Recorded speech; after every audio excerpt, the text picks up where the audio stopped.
17वीं BPSC अभ्यर्थी जो है लगातार एक महीने से री एग्जाम की मांग कर रहे हैं और कोर्ट ने साफ मना कर दिया है कि स्टे नहीं लगेगा। इसी बीच प्रशांत किशोर जी के द्वारा जो है बिहार सत्याग्रह आश्रम का निर्माण कर दिया जाता है और दूसरी तरफ देखा जाए दिल्ली से राहुल गांधी जी बिहार में अभ्यर्थियों से मिलने के लिए आते हैं, मिलते हैं और लालू यादव जी के यहाँ दही चूड़ा खा के चले जाते हैं। आपको क्या लगता है कमेंट करके जरूर बताइएगा। मैं सुनील कविराज और आप देख रहे हैं इंडियन टाइम्स न्यूज। हमारे साथ रक्सौल की आयरन लेडी पूर्णिमा भारती जी हैं, हम इनसे जानेंगे और आप लोगों को एक बेहतर अपडेट जो है अपने चैनल के माध्यम से देना चाहेंगे। पूर्णिमा जी, इंडियन टाइम्स न्यूज पर स्वागत है। आपका भी बहुत बहुत स्वागत है। पूर्णिमा जी, देखा जाए तो लगातार प्रशांत किशोर जी 17वीं बीपीएससी अभ्यर्थियों के साथ खड़े हैं। निश्चित रूप से खड़े हैं और आगे भी रहेंगे जी, निश्चित रूप से। देखा जाएगा कहीं ना कहीं जो है अब मरीन ड्राइव में सत्याग्रह को आगे बढ़ाने के लिए बिहार सत्याग्रह आश्रम का निर्माण कर दिया है। बिल्कुल, कल हम लोगों का बुलावा भी है, कल हम लोग जा रहे हैं जी। और भारी से भारी संख्या में जा रहे हैं। सत्याग्रह को सफल बनाने के लिए आज जो बिहार के लाल को जिस तरीके से आधी आबादी के वोट लेकर नीतीश बाबू अपनी मनमानी, अपनी वर्चस्व, अपनी तानाशाही जिस तरीके से हमारे बच्चों को पीट कर पानी के इतनी कड़ाके के ठंड में उसका इस्तेमाल किया गया और बच्चों को जिस तरीके से लाठी बरसाया गया। मैं पूछती हूँ, क्या नीतीश कुमार जी आपको महिला हम सब आधी आबादी ने इसलिए मुख्यमंत्री बनाया, इसलिए आधी आबादी पे नाच करते हैं और बोलते रहते हैं कि उनके लाल को आप धोते रहें और हम लोग आपको वोट देकर आपको कुर्सी पर बैठा के आपका तानाशाही सहते रहें? ऐसा नहीं है। लेकिन नीतीश कुमार तो महिलाओं के लिए प्रगति यात्रा निकाल रहे हैं। वो छोड़िए ना, उनके क्या यात्रा से, वो तो पहले अपना हॉस्पिटलाइज होके अपने दिमाग का इलाज करा ले कि लटर पटर जो बोल रहे हैं, कुछ भी बोल जा रहे हैं, ये बोलना पहले बंद कर दें। लटर पटर बोल अंड का बंड कुछ भी बोल जा रहे हैं, उनको बोलने की एक मुख्यमंत्री महिलाओं का क्या सम्मान देकर आप आधी आबादी को रोड पे उतार दिए। आज इतना 50% आरक्षण दे दिए। अब जो जब मन कर रहा है जैसे भी कुछ भी बोल जा रहे हैं, तो बोल जा रहे हैं। तो हमारे कहने का मतलब है कि हम महिलाओं के सम्मान में आप कम बोलते हैं, हम महिलाओं के अपमान में आप ज़्यादा बोलते हैं। तो ये मनमानी आपकी नहीं चलेगी। या तो आप इलाज कराइए और नहीं तो अपने कुर्सी से इस्तीफा दे दीजिए। देखा जाए प्रशांत किशोर जिस प्रकार से छात्रों के लिए लड़ रहे हैं, आश्रम का निर्माण कर रहे हैं, आज जो है पूरे बिहार में जो है बाइक यात्रा निकाला गया अभ्यर्थियों के लिए। बिल्कुल, अभी क्या कुछ नहीं करेंगे। देखिए, बिहार का तकदीर और तस्वीर, युवाओं का तकदीर और तस्वीर दोनों बदलने के लिए आज प्रशांत जो मुहिम चला रहे हैं, जिसका कवरेज आपने भी बहुत बारीकी से, हम लोग कड़ाके के ठंड में जहां बैठे थे सत्याग्रह आंदोलन जो गांधी जी के गांधी मैदान में गांधी मूर्ति के नीचे, वहां हम लोग बैठे थे तो आप लोग खड़े थे। तो आप लोग की भी कम भूमिका नहीं है हम लोगों को आगे बढ़ाने में, बिहार को बेहतर बनाने में आप लोगों का भी कम महत्व नहीं है। तो हम एक ही बात कहेंगे कि सारे जनसुराजियों के तरफ से पहले सारे चैनल को बहुत बहुत धन्यवाद कि हम लोग तो बैठ के आंदोलन कर रहे थे, बैठ के सत्याग्रह का रूप दे रहे थे, लेकिन आप लोग जो कड़कती ठंड में जो पूरी रात में यही देखती रह गई कि कंटिन्यू आप लोग खड़ा होकर कवरेज करते रह गए, इसलिए कि हमारे विरोधियों के द्वारा ये रूमर नहीं फैलाया जाए कि प्रशांत जी कुछ देर बैठ के और उठ के कहीं चले गए। लेकिन उसी बीच में देखा जाए बिहार पुलिस तो प्रशांत किशोर को उठा के लेके चली गई। देखिए, आप सभी के बीच से उठा के लेके चली गई तो बिहार सरकार को आज थू थू हो रहा है।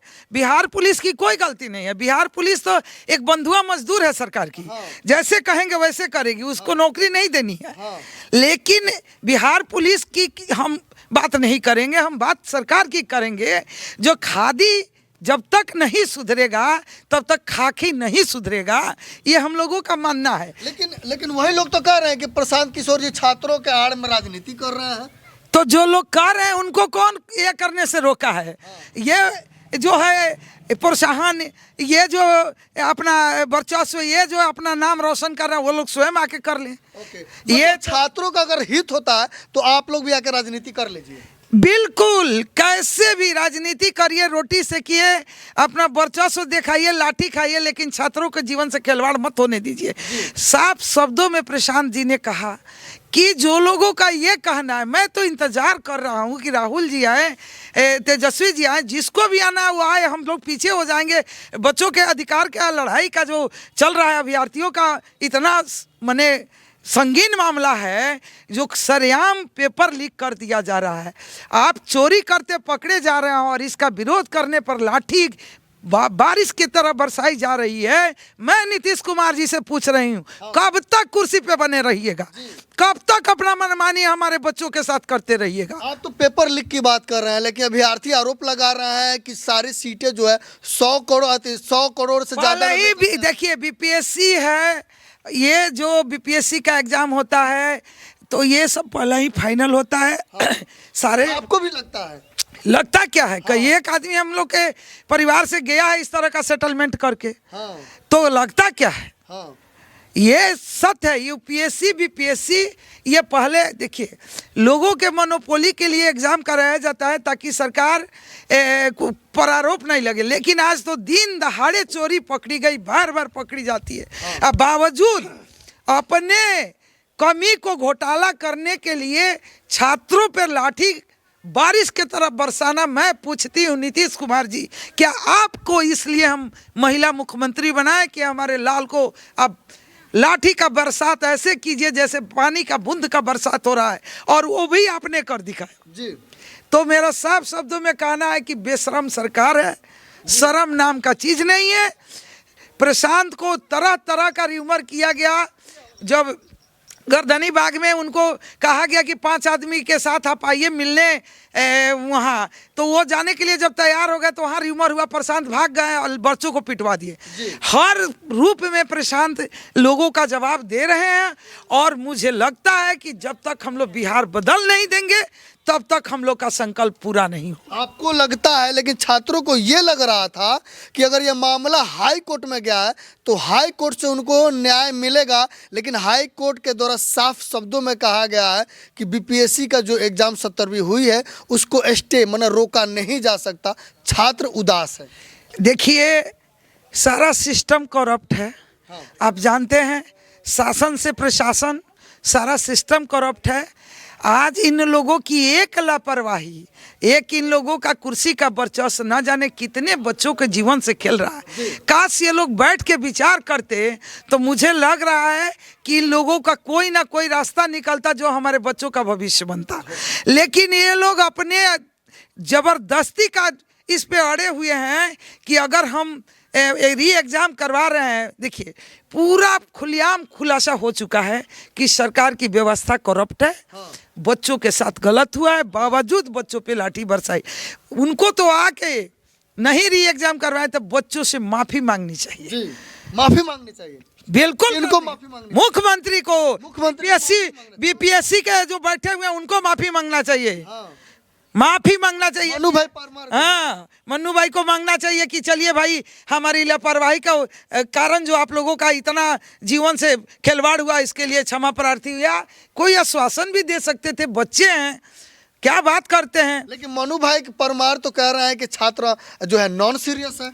देखिए, वो आज उनका मुंह नहीं बोल रहा है, आज उनका कुर्सी बोल रहा है। जब कल कुर्सी पर नहीं रहेंगे, आज इन सारे बच्चों का जिस तरीके से इस कड़कती ठंड पे आप देखे हैं, गर्दनी बाग से गांधी मैदान तक जिस तरीके से ये लोग ओपन बैठा, लाठी खाया, पानी की बरसात हुई, क्या लाठी की बरसात हुई, ये बद्दुआ किसी सरकार को नहीं छोड़ने जा रहा है। वो मन्नू भाई हो या नीतीश बाबू हो, ये किसी को बकसने नहीं जा रहा है। आपकी व्यवस्था, आपको पता नहीं है कि आपका क्या व्यवस्था है, क्या करेंगे तो बिहार में हमारे, क्यों बिहार के बच्चे बाहर जाते हैं पढ़ने, क्यों बिहार के लोग बाहर से वैकेंसी निकलता है तो एग्जाम का तैयारी करते हैं, कि बिहार में है क्या? इसीलिए ना इस बार उस बार बोल दिए थे बिहार में काबा काबा, यही भ्रष्टाचार है, तानाशाही है, सारे बच्चों के भविष्य का खिलवाड़ है, बिहार में कुछ नहीं है। जी, री एग्जाम होना चाहिए। री एग्जाम एकदम सुनिश्चित होना चाहिए। और री एग्जाम तब जब तक नहीं हो रहा है तब तक सरकार को हमारे बच्चों के सामने आकर फेस करना चाहिए। मन्नू जी को आकर फेस करना चाहिए कि रीजन क्या है, कमी है उसको भी दर्शाते, बच्चों में गलती है उसको भी समझाते। बच्चे हमारे एक ऐसे बच्चे हैं कि आज के बच्चे कल के भविष्य, उसी में कोई पीएम सीएम और डीएम बैठा है जी। सही बात है। इस बात को मानते हैं ना। तो जब कल ये पीएम सीएम डीएम बनेगा तो आपका क्या हाल होगा, आपको सोचना पड़ेगा। आप किससे खिलवाड़ कर रहे हैं, किसके लिए आप कुर्सी पे बैठे हैं। सही बात। आज देखिए, आज इस ठंड में गंगा के तट पे हमारे बच्चे रिक्वेस्ट करके आज वही बच्चे भड़क गए थे जिनको भड़काया गया था विरोधियों के द्वारा। आज वही बच्चे हॉस्पिटल में जाके प्रशांत जी से रिक्वेस्ट कर रहे थे कि आप अनशन तोड़ दीजिए, हम लोग को नहीं चाहिए री एग्जाम। उनका परिस्थिति देखकर, उनका तबीयत अस्वस्थ होने के कारण उन लोगों ने अपनी मांग को वापस मांग रहा था, बावजूद प्रशांत बोले कि नहीं, बच्चों के जीवन से मैं नहीं खेल सकता। और देखिए वही बच्चा लोग जूस पिलाकर उनका अनशन तोड़वाया और अब एक नया सत्याग्रह शुरू हो गया है। बिल्कुल नया सत्याग्रह। कल हम लोग एकदम पूरे रूप में हम लोग वहाँ उस सत्याग्रह को सफल बनाने के लिए हम सभी महिला पहुँच रहे हैं। बिल्कुल सही बात है। तो देख रहे थे हमारे साथ रक्सौल की आयरन लेडीज पूर्णिमा भारती जी थी और ये छात्रों के साथ खड़ी है, साथ ही साथ प्रशांत किशोर भी खड़े हुए हैं। अब देखना यह है कि जिस प्रकार से सत्याग्रह चलाया जा रहा है और ये मामला हाई कोर्ट तक चला गया है, क्या वाकई में री एग्जाम हो पाता है या नहीं हो पाता है। आप अपना सुझाव जरूर दीजिएगा। नमस्कार, मैं सुनील कविराज और आप देख रहे थे इंडियन टाइम्स न्यूज।